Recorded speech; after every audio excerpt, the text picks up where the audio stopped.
नमस्कार भूमिकेश जी, आपका स्वागत है। आप हमारे यहाँ आए। प्रतिभा जी, भूमिकेश जी भारतीय रंगमंच के प्रतिष्ठित रंगकर्मी आप दोनों हैं और संस्कृत रंगकर्म पर, संस्कृत रंगमंच पर मैं बातचीत करता रहा हूँ अपने लेखों में, पुस्तकों में और व्याख्यानों में। और संस्कृत रंगमंच हम किसको कहें, इस पर भी हमने चर्चा की है। हम ये मानते हैं कि संस्कृत रंगमंच का एक प्रस्थान खड़ा हुआ है 20वीं शताब्दी के आखिरी दशकों में।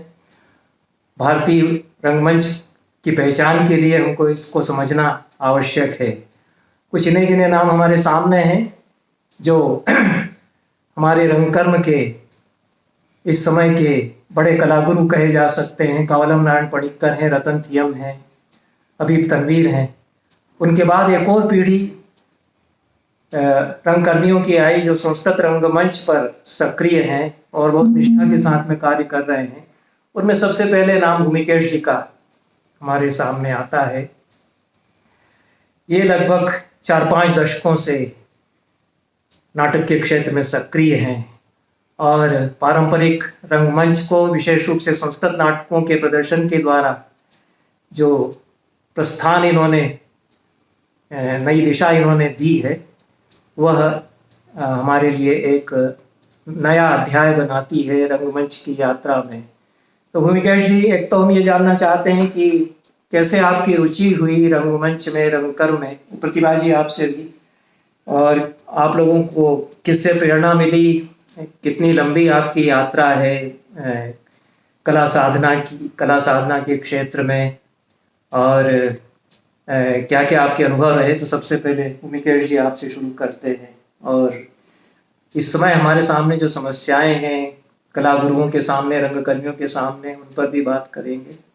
तो आप जैसा बताना चाहें हमारे दर्शकों को अपने बारे में और अपने अनुभवों के बारे में। कब से आप रंगमंच कर रहे हैं? जी नमस्कार, मेरा नाम भूमिकेश सिंह, मिसेस प्रतिभा जीना सिंह। वैसे तो मैं थिएटर जो है 87 में शुरू किया था गोरखपुर में। तो पहले जो थिएटर ऐसे ही था कि मीडिया से जो प्रभावित था कि हम लोग भी ऐसे ही था कि हम भी अपनी फिल्मों में जाएंगे, ऐसा कुछ करेंगे और एक्टर बन जाएंगे, ऐसे ही था। तो शुरुआत इसी तरह हुई थी कि ट्रेनिंग या सीखने की, मुझे एक्टर बनना है। और एनएसडी से आपने ट्रेनिंग ली? नहीं, एनएसडी से नहीं ली। पहले जब हमने शुरू किया था तो ऐसे ही शौकिया रंगमंच से शुरू किया था। और बचपन में रामलीला देखने की था कि बचपन में गांव में रामलीला होती थी, तो उसमें भी हम भाग लेते थे। तो ऐसे इंटरेस्ट इस तरह से बढ़ता गया। और फिल्म देख करके भी बचपन 10th में तो 10 से शुरू किया था फिल्म देखना। तो एक्टिंग कैसे होती है, क्या मारधाड़ होती है, लड़ाई दे उससे, तो ऐसे एक जोश था उस समय, बचपना जोश था। तो थिएटर कहाँ, एक्टिंग कहाँ, मतलब ये जो फिल्म में चल रहा है वो सिखाया तो जाता होगा कहीं ना कहीं। तो मैंने तो गोरखपुर में सीखा। कुछ गुरु एनएसडी के भी थे जो वहाँ आते थे, वर्कशॉप होता था। फिर ये फाइनली एक 87 में ईस्ट जोन कल्चर सेंटर ने, जो नॉर्थ जोन कल्चर सेंटर। इस समय हमारे सामने जो समस्याएं हैं कला गुरुओं के सामने, रंगकर्मियों के सामने, उन पर भी बात करेंगे। तो आप जैसा बताना चाहें हमारे दर्शकों को अपने बारे में और अपने अनुभवों के बारे में। कब से आप रंगमंच कर रहे हैं? जी ठीक। नमस्कार, मेरा नाम भूमिकेश सिंह, मिसेस प्रतिभा जीना सिंह। वैसे तो मैं थिएटर जो है 87 में शुरू किया था गोरखपुर में। तो पहले जो थिएटर ऐसे ही था कि मीडिया से जो प्रभावित था कि हम लोग भी ऐसे ही था कि हम भी अपनी फिल्मों में जाएंगे, ऐसा कुछ करेंगे और एक्टर बन जाएंगे, ऐसे ही था। तो शुरुआत इसी तरह हुई थी कि ट्रेनिंग या सीखने की, मुझे एक्टर बनना है। और एनएसडी से आपने ट्रेनिंग ली? नहीं, एनएसडी से नहीं ली। पहले जब हमने शुरू किया था तो ऐसे ही ग्रुप के साथ शौकिया रंगमंच से शुरू किया था। और बचपन में रामलीला देखने की था कि बचपन में गांव में रामलीला होती थी, तो उसमें भी हम भाग लेते थे। तो ऐसे इंटरेस्ट इस तरह से बढ़ता गया। और फिल्म देख करके भी बचपन 10th में तो 10 से शुरू किया था फिल्म देखना। तो तो हाँ, एक्टिंग कैसे होती है, क्या मारदार होती है, लड़ाई दे उसमें। तो ऐसे एक जोश था उस समय, बचपना जोश था। तो थिएटर कहाँ, एक्टिंग कहाँ, मतलब ये जो फिल्म में चल रहा है वो सिखाया तो जाता होगा कहीं ना कहीं। तो मैंने हाँ, गोरखपुर में सीखा। कुछ गुरु एनएसडी के भी थे जो वहाँ आते थे, वर्कशॉप होता था। फिर एक फाइनली एक 87 में एक ईस्ट जोन कल्चर सेंटर ने, जो north zone culture centre Allahabad ने शुरू किया था, तो वर्कशॉप होते थे 2-3 हफ्ते के। हाँ, तो उस समय हमारे वो प्रेमचंद हुम्मल जी आए थे और ब्रज बल्लभ मिश्र थे। अच्छा, अच्छा, तो अच्छा। जो हाँ, नाट्यशास्त्र बड़े का, मतलब एक अच्छा बड़ा नाम है, हाँ, नाट्यशास्त्र पर उन्होंने काम किया है। नाट्यशास्त्र, और वो लिख रहे थे, जो अनुवाद कर रहे थे, हाँ, संक्षिप्त नाट्यशास्त्र। उन्होंने एक बार वो मैंने देखा जो है। उनका कॉपी निकला था, तो हाँ, उस समय वो राइटिंग कर रहे थे और पूरा वो चार्ट बना के लाया था, दिखाया था कि ऐसे ऐसे इस भाग में अच्छा, ऐसे अच्छा, अच्छा। डिवीजन होता। तो हमने इतना इंटरेस्ट था कि सर, हमने कहा कि सर आप दे दीजिए, मुझे फोटो कॉपी कर लेंगे। बहुत अच्छा। पूरा वो फोटो कॉपी वैसे ही पांडुलिपि की तरह हमारे पास पड़ा हुआ। वहां से नाट्यशास्त्र का जो मतलब समझने का एक तरीका मुझे जो लगा, जो मतलब उसमें सब कुछ है कि अभिनय के बारे में, सब कुछ के बारे में वहीं से ज्ञान प्राप्त हुआ कि एक तरह से उनके थ्रू। तो लेकिन ये था कि वो लिटरेचर था, प्रैक्टिकली कुछ उस तरह से समझ में नहीं आता था। हाँ, फिर उसके बाद जब हम एक्टिंग के उसमें जब आए, इस फील्ड में आए, तो सोचा कि आगे ट्रेनिंग लेना चाहिए। तो फिर मैं ट्रेनिंग लेने के लिए फिर दिल्ली आए कि एनएसडी में हो जाएगा। तो हुआ, एनएसडी में अप्लाई भी किया और इंटरव्यू भी दिया, फाइनल राउंड तक भी पहुंच गया, लेकिन हुआ नहीं। उस समय इतना एक्सपीरियंस नहीं था। हाँ, हाँ, फिर हाँ। श्री राम सेंटर से एक्टिंग कोर्स किया। अच्छा, हाँ, वहाँ से करने के बाद फिर यही सोचे थे कि या तो बीएनए या फिर कहीं और हो जाए इस तरह से। तो वहाँ नहीं गए, दिल्ली में ही सारा कुछ, मतलब दिल्ली में आया। तो फिर किसी ने बोला कि जो है छऊ जो है, एक मार्शल आर्ट हाँ, फॉर्म है, हाँ, मार्शल आर्ट फॉर्म है, और उसको तुम्हें सीखना चाहिए, जो नाट्य थिएटर में यूज होता है इसका। अच्छा। गोरखपुर में आप रहे तो गिरीश रस्तोगी वहाँ रही हैं गोरखपुर हाँ, में, गिरीश उनसे रस्तोगी कुछ रहे। परिचय हुआ? मिले थे। हम अच्छा। लोग का ग्रुप मतलब हाँ, अलग रहता था, उनका यूनिवर्सिटी के साथ लिंक था, तो बच्चे लोग उन्होंने बाणभट्ट की आत्मकथा नाट्यशास्त्र वाला रंगमंच बना करके कराया था। हाँ, एक मैं भी बार उनसे उन्होंने, मिला हूँ, उनको हमने बुलाया था अपने सेमिनार में। नाट्यशास्त्र पर वो अच्छा उनका। हाँ, एक बार उन्होंने अंधा युग किया था, मैंने उनका हाँ, नाटक उन्होंने खूब कराए प्रयोग किया। हाँ, मैंने विश्वविद्यालय में बहुत प्रोफेसर अच्छा लगा होते था। हुए। नाटक उन्होंने कराए, हाँ। चर्चित होते थे उनके नाटक की। नटरंग में हम पढ़ते थे, गिरीश रस्तोगी हम्म। नाटक निर्देशक हैं हमारे समय के।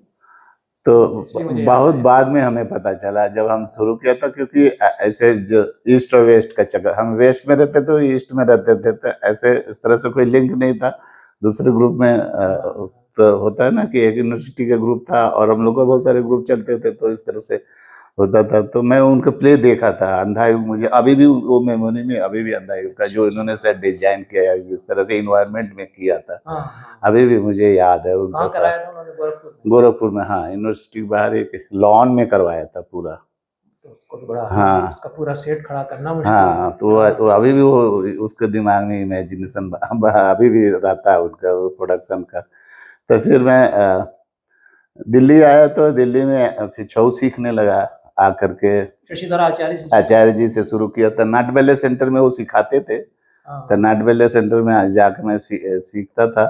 वहाँ जाके फिर ये था कि यहाँ कहते थे बैले, यहाँ बैले होता है, चलो 400 रुपया मिलेगा तुम्हें, तुम कर लो, अच्छा, अच्छा। बैले भी कर लो, दोनों कर लो। सुबह से शाम तक हम लोग लगे रहते थे, छऊ भी क्लासेस भी हो रही है और बैले भी सीखते थे। तो एक उसका भी एक एक्सपीरियंस, रामलीला वो दरवां किया था, यहाँ आके रामलीला किया, कृष्ण लीला किया, इस तरह का। मतलब बैले में एक होता है ना मूवमेंट, बहुत सीखने के, बहुत सारे सीखने का मौका मिलता है, तो वहाँ से सीखा।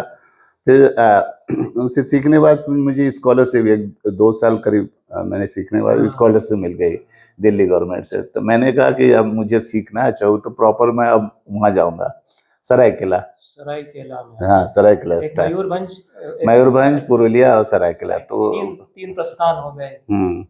छऊ तो के। हाँ, हाँ, तो वो तो सरायकेला के हैं, सजदर आचार्य जी। अच्छा, अच्छा, वो अच्छा, उनका घर वहीं था, बोले यहाँ सेंटर भी है रहने का, गवर्नमेंट छऊ डांस सेंटर है वहाँ। वो डायरेक्टर भी बने थे उस समय। अच्छा, अच्छा, अच्छा। हाँ, 91 में बने थे। तो बोले कि या तो एनएसजी घर, में भी रहते थे वो?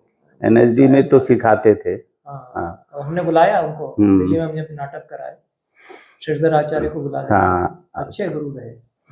तो वो वहाँ से मैं हमके छोड़ छाड़ के दिल्ली छोड़ छाड़ के फिर मैंने वहाँ सरायकेला में। सरायकेला में हम एक बैग उठाया और चल दिया। वहाँ 3 साल वहाँ तक रहा। 2 साल के लिए स्कॉलरशिप मिली, 3 साल तक सीखा और फिर मैं यहाँ आया। तो बीच बीच में आया भी, तो फिर अचानक वो सत्यव्रत राव जी मिल गए। हाँ, वो तो बड़े रंग हाँ, और वो छऊ का प्रयोग करते थे नाटकों में अपने, जो है छऊ का प्रयोग करते थे। तो उन्होंने बोला कि तुम छऊ सीख के आया है, मेरे साथ काम करो, मतलब मेरे नाटकों को कोरियोग्राफी करो। और ठीक है। तो उनसे एक तरह से ज़्यादा से ज़्यादा उनके साथ फिर नाटक किया, उनका प्रयोग किया, बहुत सारे नाटकों को कोरियोग्राफी किया, उसमें एक्टिंग किया। तो इस तरह से करीब 5 साल तक थिएटर में आप आ गए। हाँ। प्रतिभा जी, आप बताइए, आप कैसे, आपको तो पितृ परंपरा से प्राप्त है। भूमिकेश जी को तो थिएटर अपने घराने से नहीं मिला है, पितृ परंपरा से। हाँ, इनको तो, और आपको तो उसका संस्कार है। मेरे आपका क्या बैकग्राउंड रहा और कैसे फिर आपका इनका साथ हुआ, और क्या क्या काम आप लोगों ने रंगमंच के क्षेत्र में मिलकर के किया है? मेरे पिता गुरु श्री क्योंकि प्रतिभा कला संगम इनकी संस्था है, फिर संयोग से प्रतिभा का समागम इनसे आपका हो गया। मेरे पिता गुरु अच्छा श्री जोड़ा है। सुरेंद्र नाथ जैना जी उड़ीसी के गुरु रहे हैं, और उन्हीं से मैंने बचपन में उड़ीसी नृत्य सीखा है। त्रिवेणी कला संगम दिल्ली में वो शुरू से 1968 से ही गुरु रहे थे। तो हम लोग गांव उड़ीसा से आके वहाँ पे नृत्य सीखते थे उन्हीं से। तो उन्हीं से हमारा उड़ीसी से ही मेरा संबंध रहा, उड़ीसी डांस से। और भूमिकेश्वर जी भी वहीं उड़ीसी छऊ डांस त्रिवेणी कला संघ में ही हम क्लासेस चलती है आचार्य जी का। हाँ, तो हालांकि मैं आया था 90 से, मैं उधर ही था 9 साल तक। 8 साल तक तो हम लोग का कैसा कोई बातचीत नहीं था, वही अगल बगल क्लासेस होती थी। गुरुजी के स्टूडेंट ओडिसी की थी और आप छऊ सीख। हाँ, छऊ अगल बगल ही क्लास। तो आपने सीखा नहीं? हाँ, नहीं, बाद में जब शादी हो गई तो मैं ओडिसी सीखा। तो उन्हीं से परिचय हुआ 1998 97 में। फिर शादी में हो गया। फिर ये थिएटर में अपना सारा उनका रहता था। तो फिर और उड़ीसी का मैं क्लासेस भी लेने लगी थी त्रिवेणी में।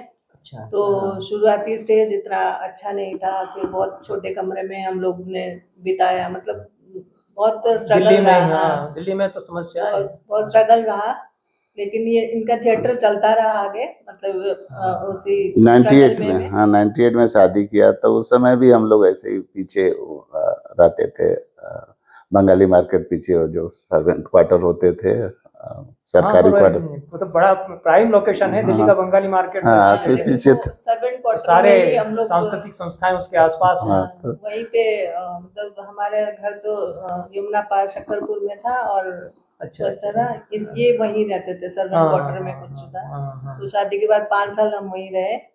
और फिर ज्यादा फोकस ये था कि कला ही करते रहे, सीखते रहे। तो त्रिवेणी में तो मैं सिखाई रही थी। तो त्रिवेणी भी वहां से पास पड़ता है। हाँ। तो इनके लिए एक बैकअप रही मैं, इनका थिएटर भी चलता रहे। मेरा बैकअप है। तो मैंने देखा आप जहाँ इनके नाटकों में जहाँ आप रहती हैं, बिल्कुल बैकअप। हाँ, वो फाइनेंशियल भी रहा शुरू से। और एक बैकअप सारा काम आपका रहता है, दिखता है। तो ये इनका चलता रहे, क्योंकि इनका एक यूनिक स्टाइल है छऊ को लेके। जो काम किया मैंने, काम शुरू किया था। पहले हमने यही सोचा था कि शादी नहीं करना तो बॉम्बे चले जाएंगे, फिर अचानक ये मिल गए। फिर यही डिसाइड किया नहीं, मैं भी अपना इंडिविजुअल फिर करने लगा। तब तक तो मैं सत्या भाई के साथ करता ही था।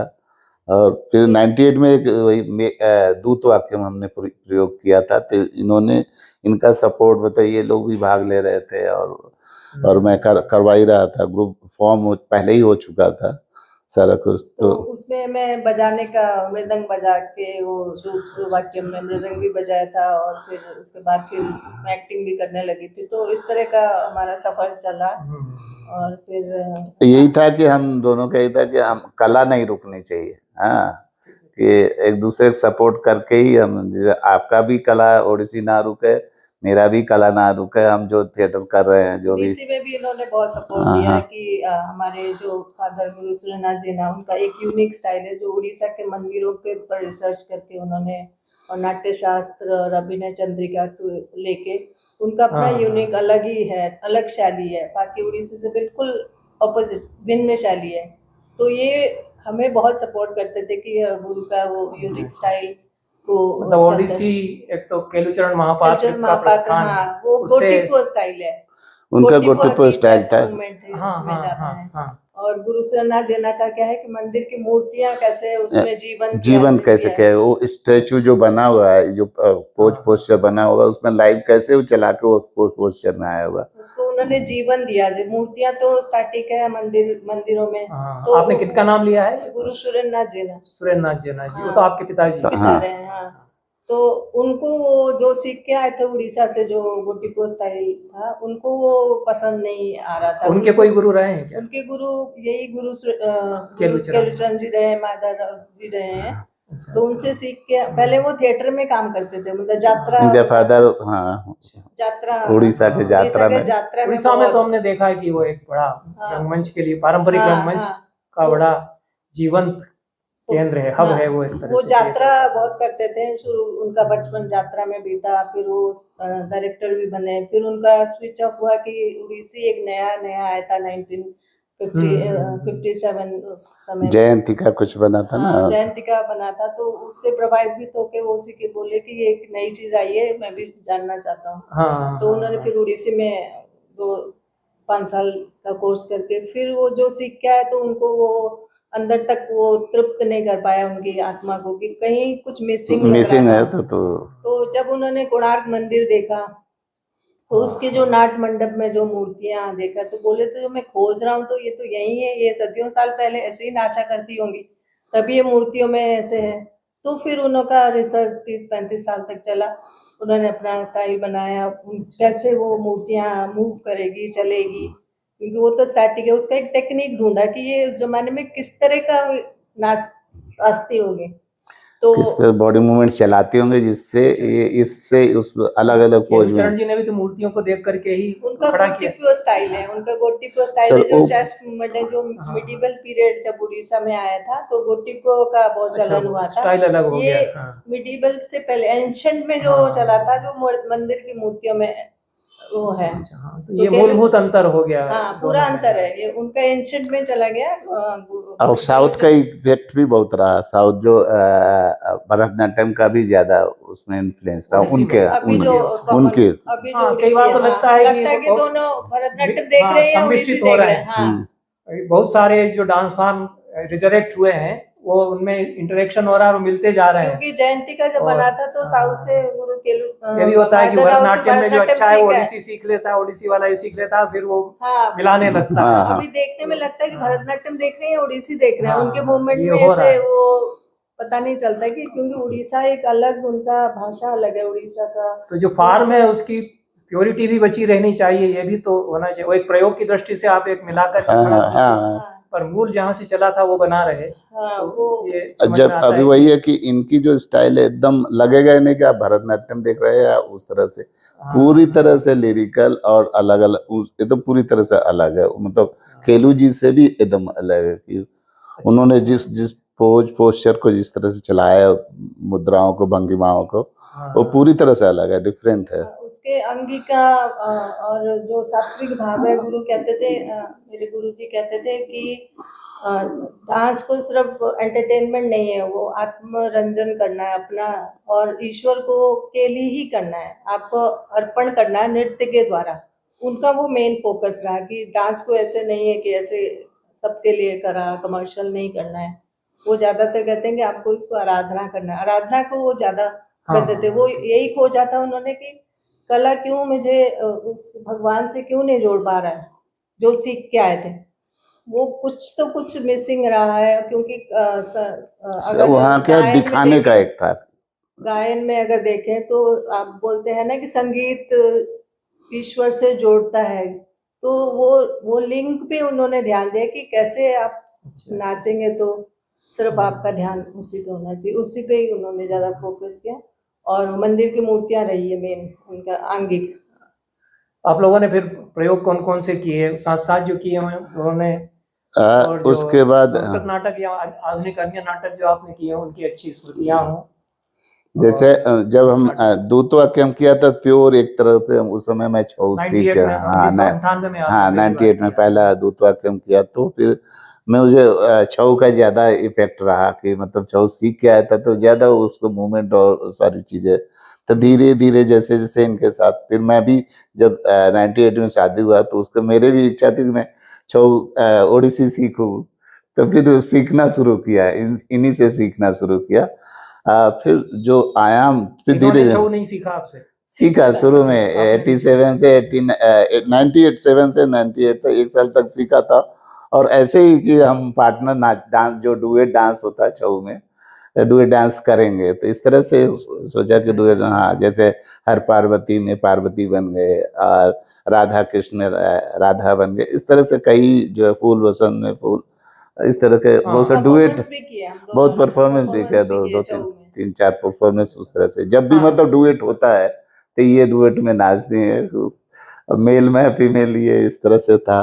लेकिन हमको लगता है जैसे जो छऊ का फार्म है वो एकदम अलग है, हाँ और आप जब छऊ के फार्म में करते हैं तो उसमें ओडिसी का कोई मिक्स होता नहीं है, तो हाँ। मुझे लगा, और आप ओडिसी करती हैं तो छऊ उसमें क्यों मिलेगा? नहीं तो वो फार्म की पहचान आपने बना करके रखी है, भले ही आपने छऊ सीखा, आपने ओडिसी सीखी। सर इतने डेप्थ में नहीं सीखा छऊ, हाँ। देखा जाए तो उसके effects जो कहीं अपने कुछ- डेप्थ में रहता तो उड़ीसा का थोड़ा सा छऊ पे प्रभाव, मतलब मेल वाला जो पोर्शन है ना, वो थोड़ा सा लगता है कि जो फीमेल मेल का फीमेल जो रोल है जैसे, तो उसमें कुछ ओडिसी का कुछ तो प्रभाव पड़ता है।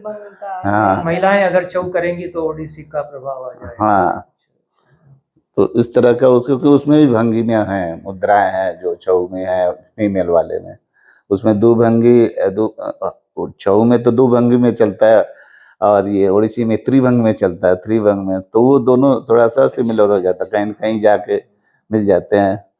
तो इस 98 के बाद 2000 में 99 में ही हमने ये कर्णभारम भी मैंने उसी समय एक बार पहली बार जो किया था, उसमें कुंती का रोल यही किया था, और हमने साउथ में त्रिवेंद्र में किया था। कर्णभार में आपने हाँ। कुंती का पहले कभी किया है? इनके नाटकों में मैं उसके बाद करना शुरू कर दिया, मैं इनके भी नाटकों में इनका जहाँ फीमेल का काम होता था तो ये करती आई है तब से। जब भी होता है कि यहाँ तो यहाँ के नाटकों में, दिल्ली के नाटकों हाँ, में तो तो ये अपने नायिका रही है हाँ आपके नाटकों में, और अब आप कल हमने आपकी बच्ची को देखा, वो जो कुंती का उसने किया है, हाँ फिर बहुत सुंदर किया है। हाँ, फिर धीरे धीरे जैसे बहुत सारे नाटक किया, तो पहला प्रयोग हमने वो किया यहीं मेघदूत, जब नाटक मेघदूत 2000 में आप 2006 में, नहीं 2006 में, वो तो उससे 2000 में उसमें आए थे बेणी संग्राम में, तभी इन्होंने वो द्रौपदी का रोल किया था। तो उसमें तो वहां तक तो ओडिसी ऐसा कुछ उसमें उस समय शायद कमलेश्वर त्रिपाठी उस समय हाँ, भी थे। कमलेश जी 2006 में जब आए तब भी हो रहे होंगे। 2006 में थे, उससे पहले एक कोई वो थे आद्य रंगाचार्य तो उसके फाउंडर डायरेक्टर थे, हाँ। कालिदास अकादमी के। हाँ। तो 2006 में जब मेघदूत किया तो पूरा लंबा 2.5 घंटे का वो पूरा मेघदूत, तो हम ओडिसी और छऊ दोनों मिलाया था उस समय पूरा, और एक बैले की तरह नाटक और बैले दोनों तरह, एक तो डायलॉग भी होता था और गाने भी होते थे, नृत्य नाटिका जिसको बोलते हैं, जैसे हम अपना करते हैं, तो उसमें ओडिसी और छऊ का दोनों प्रयोग किया था, इनके स्टाइल को सारा कहाँ किस तरह से किस किस सीन में आएगा और कहाँ कहाँ किस तरह, उस पूरा मतलब उत्तर मेघ और पूर्व मेघ दोनों किया था 2.5 घंटे में, और लाइव पूरा रिकॉर्डिंग कहीं नहीं, सारा 6-7 म्यूजिशियन बैठते थे एक साथ, और पूरा उनको, और उस के आपने मूल श्लोक का गान उसमें कराया? हाँ, और नहीं हिंदी में कराया, हालांकि वो हिंदी में किया था। अनुवाद किसका था? अनुवाद भार्गव जी का था, भारत रत्न जी का। हाँ। अच्छा। तो हमारे लिए उन्होंने अनुवाद किया था, और पूरा जो मतलब कोई चीज हमने छोड़ा नहीं था, और जो अच्छे अनुवादक हैं। त्रिपाठी जी तो देख करके इतना वो हुए कि पहले बोले कि सिर्फ हम पढ़ते थे, तुमने तो पूरा ऐसे भाव ऐसे आ रहे हैं जैसे कि बाढ़ की तरह भाव, अलग अलग जैसे भाव आते हैं उसमें। वो सारा जितना क्रिएशन था वो सारे शुरू से लास्ट तक वहाँ मिलने तक पूरा दिखाया था। अच्छा लगा था उन्होंने। फिर उन्होंने हम दूध घटोत्कच जब किया तो त्रिपाठी जी वहाँ बनारस में किया था उन्होंने। फिर एक नाटक किया था पंचरात्रम जब किया तो उन्होंने बुलाया था कि तुम यहाँ आकर के करो। तो इस तरह से मतलब भास के बहुत सारे नाटक मैंने पंचरात्रम कहाँ किया आपने? पहले तो हम दिल्ली में किया था। 2001 में किया था उसको। फिर वो डायरेक्ट कर रहे थे संस्कृत में, तो उन्होंने बुलाया था जब 2007 में जब बनारस में। हाँ, तो पूरा लार्ज स्केल पे वो नाटक यहाँ भी जैसे कल किया ना, उसी ऑडिटोरियम में लाया था संस्कृत फेस्टिवल में। तो वहीं से आया था बनारस से। तो इस तरह से भास के हर साल एक एक नाटक करते थे। अब तो पूरा हो गया, 13 नाटक पूरे हो गए। कावलम जी कराते थे केरल में भास समारोह, उसमें कभी नाटक किए आपने? नहीं, उनके नहीं। उस समय भास का शायद उन्होंने वो बंद हो, उनका शायद भास का जो फेस्टिवल होता था उन्होंने कुछ ही साल चला है, कुछ ही साल किया था। उन्होंने तो खुद ही भास को खूब हाँ, और जब हमने बेड़ी संगार किया था तो सर आए थे 2000 में, और वहीं श्री राम सेंटर में किया था।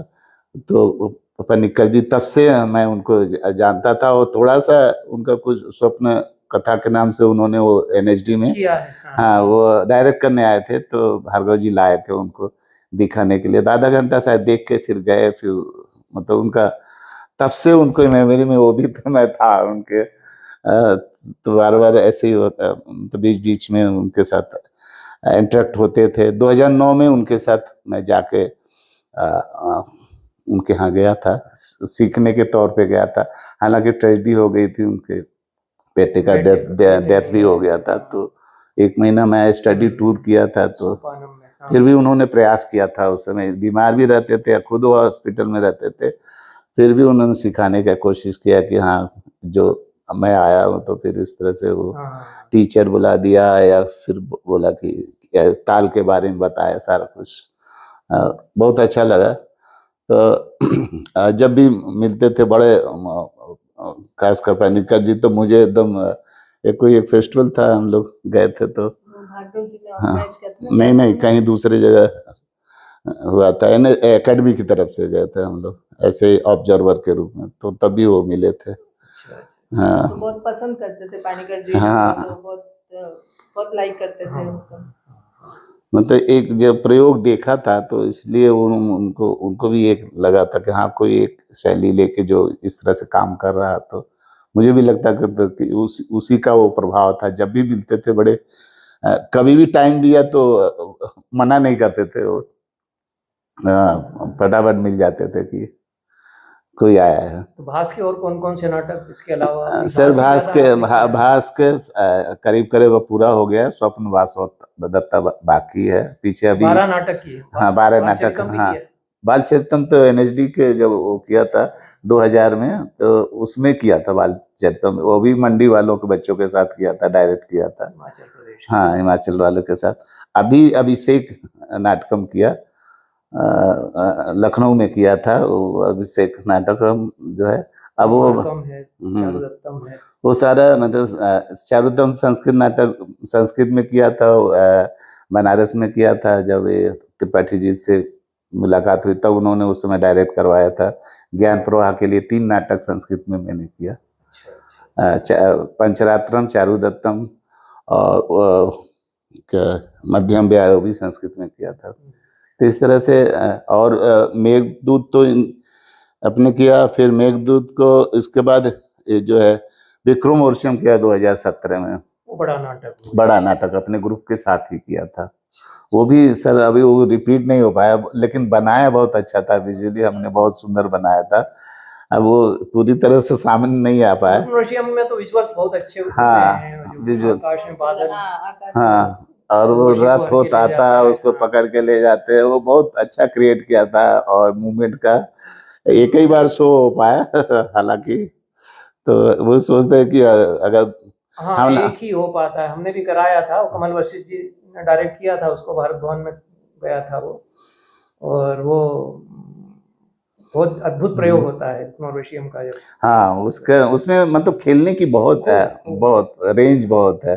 इसलिए मुझे कई जगह कब यही लगता है कि सब जैसे शाकुंतलम तो सब लोग कर लेते हैं, एक श्रृंगारिक नाटक है, लेकिन जो विक्रम उर्वशी में वो बहुत सारे लेयर में खेलते हैं, बहुत सारे सेट्स, हाँ। बहुत टेक्निक का और चीजों का बहुत अच्छा प्रयोग होता है उसके आपने वो तो नहीं देखा होगा 1984 में जब कुमरेश दत्त जी आई थे तो विक्रमादित्यम का चौथा अंक उन्होंने 3 डायरेक्टर से करवाया। एक उनका खुद का था प्रेमलता जी के साथ में, एक इनका था कवलम पणिक्कर का, और एक रतन थी उनका। तीनों अद्भुत प्रयोग थे। हाँ, वो बड़ा एक अद्भुत ट्रेंड माना गया, ट्रेंड सेटर माना गया कि ये संस्कृत रंगमंच के इतिहास में कालिदास का नाटक इस तरह से एक ही अंक को 3 लोगों ने अलग अलग किया था। हम देख नहीं पाए सर, एक उन्होंने 84 में तो मैं था नहीं, लेकिन जब 85 में 95 में ऐसा कुछ, 2005 में एक फेस्टिवल करवाया था, एकेडमी ने करवाया था यहाँ बनारस में, तब उसमें हमें बुलाया था।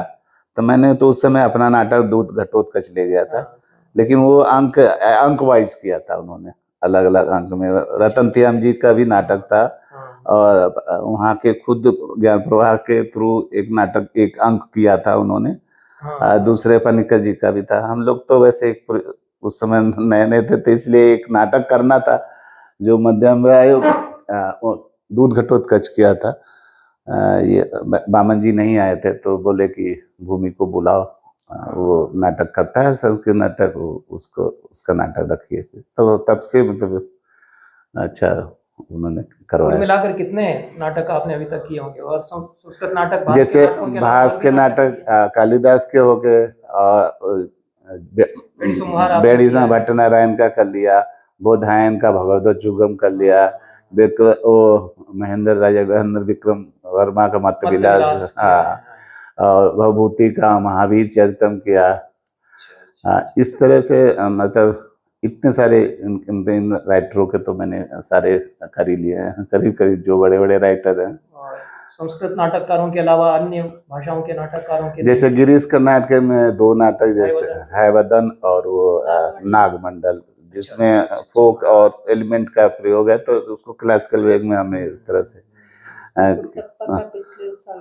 और एक है केवी पुटप्पा का जो नाटक है अंगूठे के बदले, उसमें भी उसको भी मैंने किया। मतलब चौक के साथ जहाँ जहाँ चौक लगता है मुझे मूवमेंट के साथ खेल सकते हैं, उसका प्रयोग ला सकते हैं, उसको करने की कोशिश किया। रामधारी सिंह दिनकर की जो एक कविता है कुरुक्षेत्र, ठीक है, वो पूरा जो है पोएट्री है, उस पोएट्री को हमने पूरा नाट्य फॉर्म में उस तरह से विजुलाइज किया था। रशिया में भी इन्होंने मेघदूत, उड़ीसी के मेरे जर्मनी में आपने कराया, जर्मनी में भास्कर, हाँ जर्मन भाषा में, रूस में वो मेघदूतम किया जाके इनके साथ, इनके स्टूडेंट थे, ओडिसी के स्टूडेंट। वो तो आपके बच्चे थे जो रूस में ले गए? हाँ, इनके सारे लड़के वहीं के थे। अच्छा, वहीं के उड़ीसी वहीं सीखते थे। तो रशिया में इक्तरिनबर्ग है, तो वहीं के स्टूडेंट रहे रशियन सारे।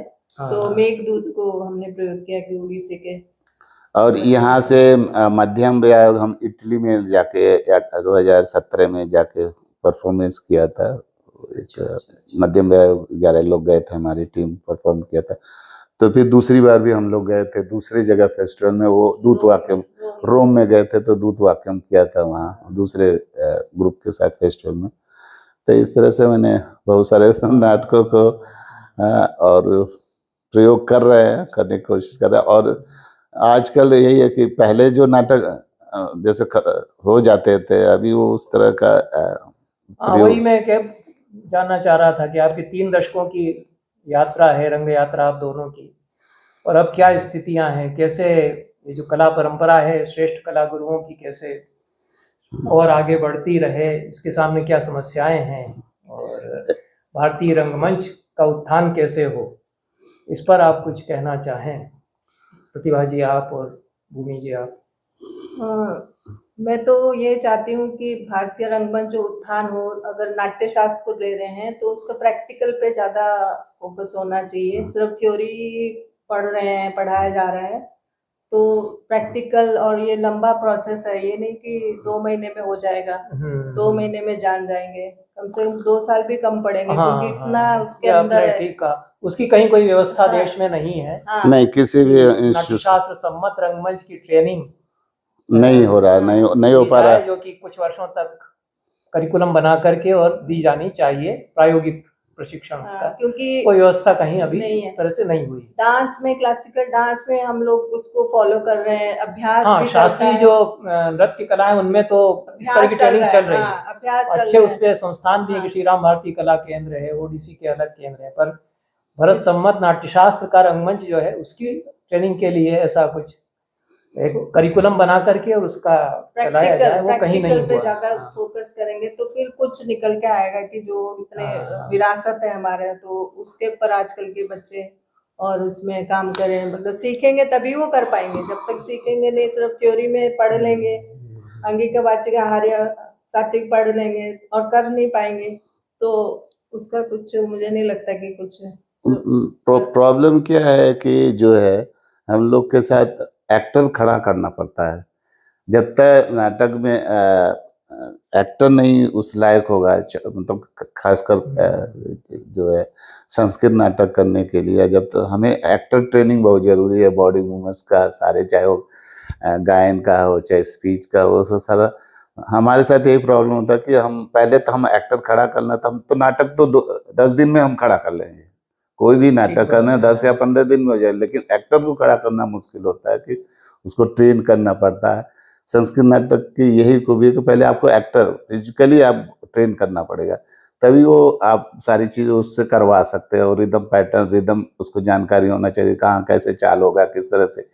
जो हमारी नाट्यशास्त्र में जो वर्णन है कि कौन सा कैरेक्टर किस तरह से चलेगा, किधर जाएगा, किस कैरेक्टर में उसका मूड क्या होगा, उसका एंट्री क्या होगा, एंट्री के बाद एग्जिट किस तरह से वो लेगा, वो पूरा एक विधान है। अगर वो उसको सीखेंगे नहीं, उसको नहीं समझेंगे, तो फिर वो कैरेक्टर को कैसे हम करवा कैसे पाए, कर कैसे पाएगा। तो जो भी उसमें है, ऐसे नहीं नॉर्मली नहीं आ सकता, उसका एक मूड होता है, एक भाव लेके आता है कैरेक्टर जो है थिएटर में, खासकर संस्कृत नाटक में। इसमें समस्या यह है कि प्रायोगिक प्रशिक्षण के लिए पाठ्यक्रम करिकुलम डिजाइन नहीं हुई है, तो और मॉडर्न थिएटर से कैसे अलग होगा।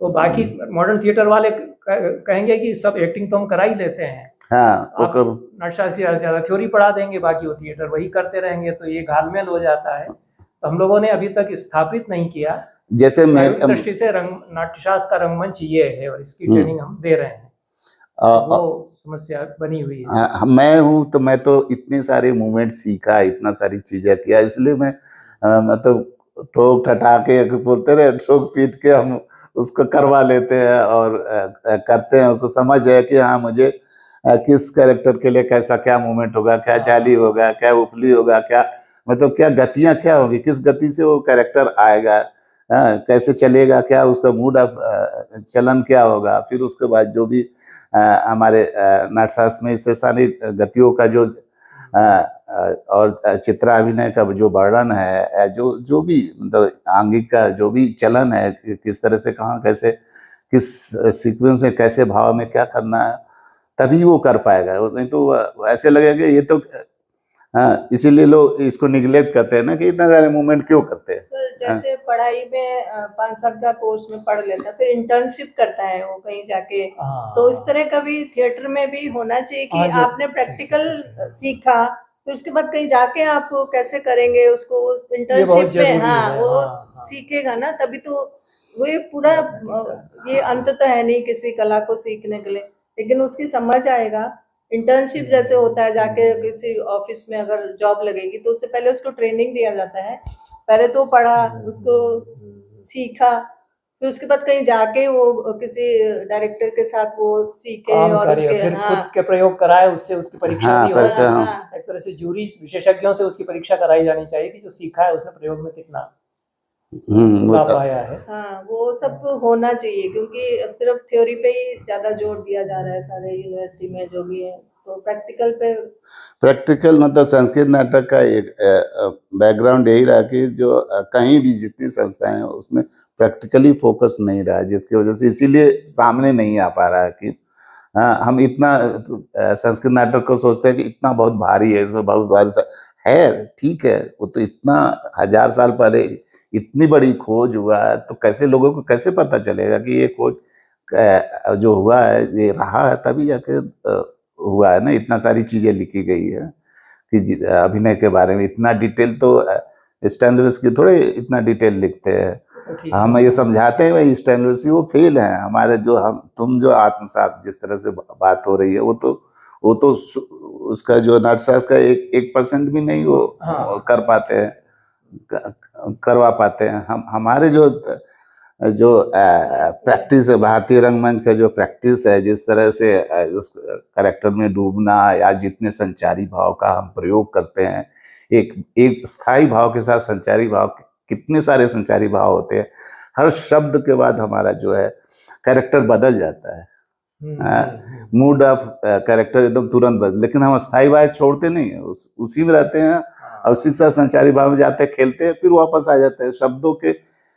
शब्दों को नहीं लोग खेल पा रहे हैं ना, भाषा जो है उस भाषा को खेलेंगे तो कितने सारे लेयर्स हैं उसके अंदर, तभी तो इतने सारे जो हम सिर्फ 10 मिनट में एक नाटक पढ़ लेते हैं और जब करते हैं तो 1.5 2 घंटे कैसे कर लेते थे, या रात भर लोग कैसे करते थे। इसका मतलब उनके अंदर साधना थी, उस शब्दों को एलोबरेट करने का, अभिनय का इतना सारा गूढ़ ज्ञान था, तभी तो इतना सारा खेलते थे। तो अब वो चीज नहीं रहा, वो तो एक लेवल पर जाता है, फटाफट लेके बस नाटक खत्म, 1.5 घंटे में या 2 घंटे में कर देते, इसीलिए वो साधना नहीं रही है। तो इसीलिए लोग एक्सेप्ट नहीं करते इस चीज को, हाँ, कि संस्कृत नाटक को हमें एक्सेप्ट करना चाहिए। तरह से स्थापित नहीं पूरा ये अंत तो है नहीं किसी कला को सीखने के लिए, लेकिन उसकी समझ आएगा। इंटर्नशिप जैसे होता है, जाके किसी ऑफिस में अगर जॉब लगेगी तो उससे पहले उसको ट्रेनिंग दिया जाता है, पहले तो पढ़ा, उसको सीखा, फिर उसके बाद कहीं जाके वो किसी डायरेक्टर के साथ वो सीखे और उसके के प्रयोग कराए, उससे उसकी परीक्षा भी हो। एक तरह से जूरी विशेषज्ञों से उसकी परीक्षा कराई जानी चाहिए कि जो सीखा है उसने प्रयोग में कितना लाभ पाया है। हाँ, वो सब होना चाहिए, क्योंकि सिर्फ थ्योरी पे ही ज्यादा जोर दिया जा रहा है सारे यूनिवर्सिटी में जो भी है, तो प्रैक्टिकल मतलब संस्कृत नाटक का एक बैकग्राउंड यही रहा कि जो कहीं भी जितनी संस्थाएं हैं उसमें प्रैक्टिकली फोकस नहीं रहा, जिसकी वजह से इसीलिए सामने नहीं आ पा रहा है कि हम इतना संस्कृत नाटक को सोचते हैं कि इतना बहुत भारी है, इसमें बहुत भारी है, ठीक है, वो तो इतना 1000 साल पहले इतनी बड़ी खोज हुआ है, तो कैसे लोगों को कैसे पता चलेगा कि ये खोज जो हुआ है ये रहा है, तभी जाके हुआ है ना। इतना सारी चीजें लिखी गई है कि अभिनय के बारे में इतना डिटेल तो स्टैनलेस की थोड़े इतना डिटेल लिखते हैं। हम ये समझाते हैं भाई स्टैनलेस वो फेल है हमारे, जो तुम जो आत्मसात जिस तरह से बात हो रही है वो तो उसका जो नटसास का 1% भी नहीं वो कर पाते हैं, करवा पाते हैं। हम हमारे जो प्रैक्टिस है, भारतीय रंगमंच का जो प्रैक्टिस है, जिस तरह से उस कैरेक्टर में डूबना या जितने संचारी भाव का हम प्रयोग करते हैं, एक स्थायी भाव के साथ संचारी भाव, कितने सारे संचारी भाव होते हैं, हर शब्द के बाद हमारा जो है कैरेक्टर बदल जाता है, मूड ऑफ कैरेक्टर एकदम तुरंत बदल, लेकिन हम स्थायी भाव छोड़ते नहीं, उसी में रहते हैं और उसी के साथ संचारी भाव में जाते हैं, खेलते हैं, फिर वापस आ जाते हैं। शब्दों को नहीं लोग खेल पा रहे हैं ना, भाषा जो है उस भाषा को खेलेंगे तो कितने सारे लेयर्स हैं उसके अंदर, तभी तो इतने सारे जो हम सिर्फ 10 मिनट में एक नाटक पढ़ लेते हैं और जब करते हैं तो 1.5 2 घंटे कैसे कर लेते थे, या रात भर लोग कैसे करते थे। इसका मतलब उनके अंदर साधना थी, उस शब्दों को एलोबरेट करने का, अभिनय का इतना सारा गूढ़ ज्ञान था, तभी तो इतना सारा खेलते थे। तो अब वो चीज नहीं रहा, वो तो एक लेवल पर जाता है, फटाफट लेके बस नाटक खत्म, 1.5 घंटे में या 2 घंटे में कर देते, इसीलिए वो साधना नहीं रही है। तो इसीलिए लोग एक्सेप्ट नहीं करते इस चीज को, कि संस्कृत नाटक को हमें एक्सेप्ट करना चाहिए, उस तरह से स्थापित नहीं हो नहीं पा रहा उसका मंच और संस्कृत नाटक। जी। तो बहुत अच्छी चर्चा हुई, बहुत प्रसन्नता हुई मुझे आप लोग यहाँ आए और सकारात्मक बातचीत हुई है। उम्मीद है कि इससे कुछ दिशा मिलेगी। हम लोगों ने जो चर्चा की है आज के रंगमंच को, और आप लोगों के लिए मैं शुभकामनाएं अर्पित करता हूँ। आप लोग इसी तरह सक्रिय बने रहें सदैव, और आपका परिवार इसी तरह से फलता फूलता रहे। ये अच्छी बात है कि आपकी परंपरा जारी रहेगी, इस पर हम आश्वस्त हैं। बहुत बहुत धन्यवाद भूमि जी और प्रतिभा जी। थैंक यू सर, धन्यवाद आपको। मुझे अच्छा लगा और आपसे हम लोग बातचीत हुई। इस परंपरा को आगे इसीलिए हम लोग लगे हुए हैं कि चलता रहे। हाँ, अपनी कला, अपनी जो संस्कृति है वो हमेशा एक कलाकार ही जीवित रह सकता है सर, दूसरा कोई आसपास इधर वाला नहीं रख सकता है। जब तक कलाकार में वो जागृति नहीं होगी तब तक वो कला कैसे आगे बढ़ेगी। तो हमें यही हमेशा सबसे ही बोलते हैं कि आप कलाकार हैं, अपनी संस्कृति के लिए, अपने लिए एक कलाकार के साथ अपने कला को आगे बढ़ाओ, संस्कृति को बढ़ाओ। थैंक यू सर, धन्यवाद, नमस्कार।